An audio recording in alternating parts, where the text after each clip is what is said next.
Antoine Sfer, vous êtes directeur des Cahiers de l'Orient, fin connaisseur de l'islam politique, et vous dénoncez le double discours de Tariq Ramadan depuis des années. Pourquoi? Tout d'abord parce que j'ai cru en Tariq Ramadan. C'est moi qui, en 93, lui ai demandé de venir à Paris pour un colloque sur Islam et République à l'Institut du monde arabe. J'ai eu confiance en lui. Et plus je l'accompagnais, plus je me suis rendu compte que cette rhétorique qu'il utilise, et dans laquelle il est très très fort, il faut le reconnaître, ressemblait précisément à ce double langage. Non pas un double langage grossier de dire une chose et de dire son contraire, non. C'est précisément amener son interlocuteur sur son propre terrain et jouer à la victime perpétuelle, comme quoi tous ceux qui n'étaient pas d'accord avec lui devenaient naturellement islamophobes. Et quand il dit qu'il n'est pas frère musulman, nous ne sommes pas dans un parti où on s'encarte, nous sommes dans une confrérie. Et dans cette confrérie, il s'agit simplement d'en faire partie. Donc pour vous, cette appartenance au frère, elle ne fait aucun doute. Oui, mais il a le droit. Lorsque son éditeur, Bayard, écrit en avant-propos que l'auteur, M. Ramadan, représente la pensée des frères musulmans, M. Ramadan ne dément pas, loin de là. C'est la préface de son livre « Aux sources du renouveau musulman » chez Bayard, qui est paru chez Bayard, qui est un livre d'apologie des frères musulmans et de Hassan al-Banna. Bien entendu, totalement. Et dont l'éditeur lui-même explique que c'est la pensée d'un auteur frère musulman. Et M. Ramadan ne dément en aucun cas. Il dédie ce bouquin à son frère Ayman, l'aîné de la fratrie. Donc là aussi, mettons bout à bout les pièces du puzzle et les choses sont très claires. Mais pourquoi est-il capable d'un côté d'assumer dans une préface d'un de ses livres qu'il est frère musulman, et de l'autre côté, sur un plateau de télévision, en l'occurrence en 2003 sur le plateau de Guillaume Durand, Campus, il a répété 2 fois « Je ne suis pas frère musulman ». Parce que tout simplement, ce label lui enlèverait tout le charme qu'il peut avoir sur les plateaux de télé. Mais arrêtez, ils sont frères musulmans, je ne suis pas frère musulman et je le dis ce soir. Je ne suis pas frère, point à la limite. Sur cette même émission Campus, avec Guillaume Durand, toujours, quand l'animateur lui a dit « Mais vous avez perdu », un procès contre Antoine Sfer qui vous reproche de tenir un double discours, il a dit 2 fois « Non, je l'ai gagné ». Ça, c'est un mensonge éhonté, puisque j'ai le jugement devant les yeux. D'autres gens qui ont gagné les procès contre vous, comme par exemple Antoine Sfer. Non, il n'a pas gagné. Il n'a pas gagné. Je voudrais donner la parole. Il a été débouté, et la Cour, précisément, laisse à Tariq Ramadan la charge des frais de son action civile. S'il n'avait pas perdu, c'est moi qui aurais payé la charge des frais des actions civiles. Là, on est vraiment dans le mensonge éhonté. Et là, vous voyez, vous mettez votre doigt sur un élément important, la fameuse taqiyya, qui est normalement l'apanage uniquement du chiisme, faire de la dissimulation religieuse. La taqiyya, les frères musulmans acceptent de le faire à condition, précisément, d'avoir un objectif, c'est-à-dire réformer la loi ou les lois de là où on vit, et permettre en quelque sorte aux frères musulmans d'accéder à une sorte de, entre guillemets, pouvoir au sein des communautés musulmanes divisées. Et c'est ça la technique de Tariq Ramadan. Les gens des médias, notamment les animateurs que nous connaissons, ne connaissent pas l'islam. Et lorsque Tariq va passer une année en 98, il y a déjà 11 ans, 12 ans bientôt, à Leicester, où il disparaît totalement des médias, dans le centre d'approfondissement de la foi des frères musulmans, c'est pas innocent. Je vous en prie, je vous en conjure, lisez le credo des frères musulmans, et surtout les 50 commandements de Hassan al-Banna, le grand-père donc de Tariq Ramadan et fondateur de la confrérie des frères musulmans. Alors justement, je suis venu avec un exemplaire de la revue Islam de France qui avait déjà publié ces 50 demandes qui sont effrayantes quand on les lit. C'est vraiment un programme totalitaire tel qu'on pouvait en lire dans les années 30. C'est un programme de gouvernement. C'est un manifeste de gouvernance d'une république islamique. Je lis quelques extraits. Il faut surmonter les divisions politiques et orienter la force politique de l'Oumma vers un seul horizon, réformer les lois pour qu'elles se conforment à la législation islamique, fermer les dancing, les lieux libertins, interdire la danse et tout contact gestuel entre hommes et femmes, exercer un contrôle sur le théâtre et sur le cinéma, filtrer les pièces à jouer et les pièces à diffuser, supprimer toutes les sortes de jeux de hasard, lutter contre la consommation de vin, étudier la question féminine en associant la modernité et l'authenticité suivant les préceptes de l'islam. Alors là je vous arrête. Parce qu'on a souvent dit que les frères musulmans voulaient moderniser l'islam. C'est faux. Et il vous le dit lui-même ici, il veut islamiser la modernité. Dans le cadre des cours Horizon de l'islam, nous vous présentons la cassette numéro 2, Courant de la pensée musulmane contemporaine. Ce que dit Hassan el-Banna, le programme des frères musulmans est constitué d'étapes parfaitement circonscrites et clairement définies. Nous savons parfaitement ce que nous voulons et quels sont les moyens dont nous devons user pour y parvenir. Regardez les trois. Mais est-ce qu'on peut en parler un peu plus justement de cette figure qui est non seulement son grand-père, mais c'est pas la question, parce qu'on s'en fiche qu'il soit son grand-père. Oui, tout à fait. C'est quelqu'un qui l'a toujours fasciné, c'est le martyr. C'est son modèle politique. C'est son modèle tout court. C'est un modèle global. Un modèle de vie. C'est pourquoi nous cherchons à ce que notre message parvienne à l'intérieur de toutes les demeures, que notre voix soit entendue en tout lieu, que notre pensée se répande et investisse les régions, les hameaux, les villes, les chefs-lieux, les capitales et les métropoles. Pour y parvenir, nous ne serons pas avares de nos forces et nous ne laisserons échapper aucun moyen. Cette dimension, Hassan el-Banna n'a jamais commencé par parler d'une structure comme ceci qui serait tombée sur un pays qui s'appellerait l'État islamique. Il n'a jamais parlé de ça. Il a d'abord parlé de tout ce travail, un individu, une famille, un peuple. Mais néanmoins, pour que les gens comprennent la complexité de cette nébuleuse qui peut aller jusqu'au terrorisme avec la branche armée qui est un peu l'action directe issue de la confrérie, il y a une autre branche qui est aujourd'hui pas forcément en accord avec cette tactique, voire qui la condamne, qui est beaucoup plus politique, qui est beaucoup plus centrée sur le fait de grignoter d'abord la société et la culture avant d'obtenir le pouvoir politique, et c'est dans cette branche-là qu'évolue Tariq Ramadan. C'est dans cette branche-là qu'évoluent la plupart des militants des frères musulmans, des cadres des frères musulmans. Vous avez raison, parfaitement. Charles Genecon, bonjour. Vous êtes professeur d'arabe et d'études islamiques à la faculté des lettres de Genève. Dans quel lieu sommes-nous ici ? Nous sommes dans la bibliothèque l'une des bibliothèques de la faculté des lettres à Genève. Voilà. C'est vous qui avez dirigé la thèse de Tariq Ramadan. Sur quoi portait-elle ? Sur les frères musulmans. Il voulait replacer, disons, le mouvement des frères musulmans dans le contexte de ce qu'on appelle le mouvement réformiste musulman, donc qui a ses racines dans l'Égypte du XIXe siècle.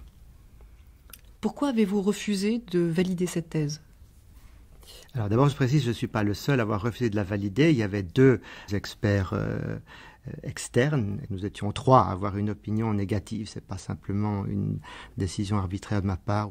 Donc il y avait essentiellement 2 choses, à mon avis, qui n'allaient pas. D'abord, le côté trop purement même apologétique de cette thèse concernant Hassan el-Banna et l'absence, au fond, complète d'une étude critique, originale, personnelle des auteurs dont il traite. Et derrière cette absence de travail, il y a un message quand même, c'est-à-dire que Tariq Ramadan a essayé d'inscrire son grand-père Hassan el-Banna dans la lignée des grands penseurs réformistes musulmans du XIXe siècle, alors que pour vous, et pour tous ceux qui ont un regard critique ou académique sur cette histoire-là, c'est plutôt quelqu'un qui a essayé d'organiser politiquement une contre-offensive réactionnaire. Il nie complètement cet aspect totalitaire, il n'en parle pas dans sa thèse. Ah non, absolument pas. Il n'en parle nulle part. Il n'en parle absolument pas, bien sûr que non. Et même dans certains textes, justement, il y a des déclarations quand même de Hassan el-Banna qui sont explicitement antidémocratiques, anti-pluralistes, enfin, qu'il gomme, n'est-ce pas, quand il fait des citations, il laisse de côté ce genre de passage-là. J'ai donc démissionné, je n'ai pas du tout été mis à pied, comme il le dit maintenant. Comment a-t-il fait pour la faire valider néanmoins ? Un autre professeur d'une autre université a accepté de reprendre le travail. C'est sa responsabilité, je ne ferai pas de commentaire là-dessus. Sans les honneurs du jury, je crois. Exactement. Sans la mention, ce qui est rarissime, en Suisse comme en France, tout le monde a la mention pratiquement. Je veux dire, c'est un signe fort, même si ça a l'air de très peu de choses, c'est un signe fort. On sait que ça veut dire, ça ne va pas, ne prenez pas cette personne. Donc, de facto, ça lui barrait la carrière universitaire. Mais le paradoxe, c'est que Tariq Ramadan est présenté dans les médias comme un professeur d'université.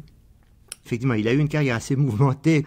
Il avait été nommé aux États-Unis, il n'a pas obtenu son visa.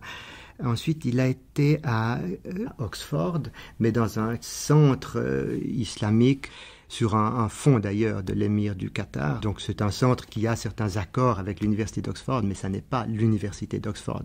Il a toujours joué sur ces ambiguïtés, bien sûr. Il y a encore trop de gens qui s'imaginent qu'il a quelque chose à apporter en tant qu'intellectuel européen qui réfléchit véritablement et qui apporte des solutions nouvelles. Il n'y a absolument rien de ça chez lui. Pour vous, ce n'est pas un intellectuel ? C'est quoi ? Non, c'est un prédicateur. C'est peut-être quelqu'un qui a un projet politique. Mais en tout cas, ça n'est pas un penseur qui a apporté quelque chose dans l'histoire de la pensée islamique. Ne désertez pas les banlieues sous prétexte que vous êtes des gens dans les universités. La banlieue, les situations les plus difficiles de France, c'est votre affaire. Il faut s'engager dans tous les domaines qui sont les nôtres où on peut amener les choses à changer vers plus d'islam. Je donne un contenu à identité pour savoir ce qu'on va dire quand on veut dire intégrer. Nous, on est d'accord pour l'intégration, mais c'est nous qui allons mettre le contenu. D'accord ? Il faut bien comprendre ça. Je veux savoir ce que j'intègre. Oui ? Donc le lieu dans lequel je suis, d'accord. J'accepte les lois tant que ces lois ne m'obligent pas à faire quelque chose contre ma religion. J'ai dû écouter un certain nombre de ces conférences, entre guillemets, parce que je pense que c'est de la prédication. Il faut appeler les choses par leur nom. J'ai surtout lu un certain nombre de ses ouvrages.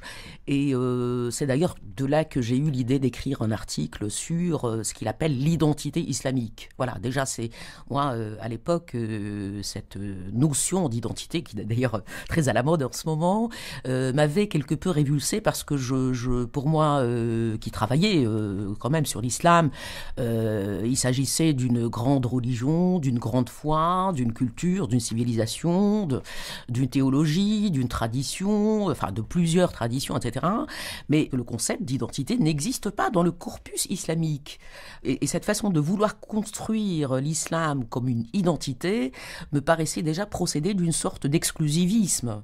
C'est d'ailleurs la conclusion à laquelle je suis arrivée quand j'ai vu comment tous ces jeunes avaient évolué par la suite, parce que moi je les ai connus en cheminement, comment dire, qui étaient curieux en même temps. Ils voulaient tout savoir de l'islam, ils étaient ouverts à tous les discours, toutes les opinions, toutes les lectures.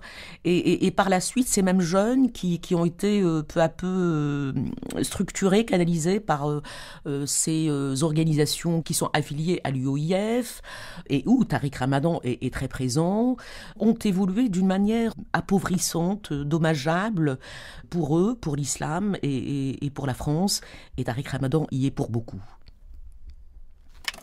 Je suis un musulman, c'est-à-dire que j'ai une foi, que j'ai une pratique, que j'ai une spiritualité, que je dois, de ce point de vue-là, avoir l'intelligence de mes textes de référence et de mon contexte de vie, que je dois éduquer, m'éduquer et transmettre, et qu'en plus de ceci, je dois agir et participer. Où que je sois. Et s'il y a une société qui m'enlève un de ces points-là, cette société-là, je lui résisterai et je combattrai.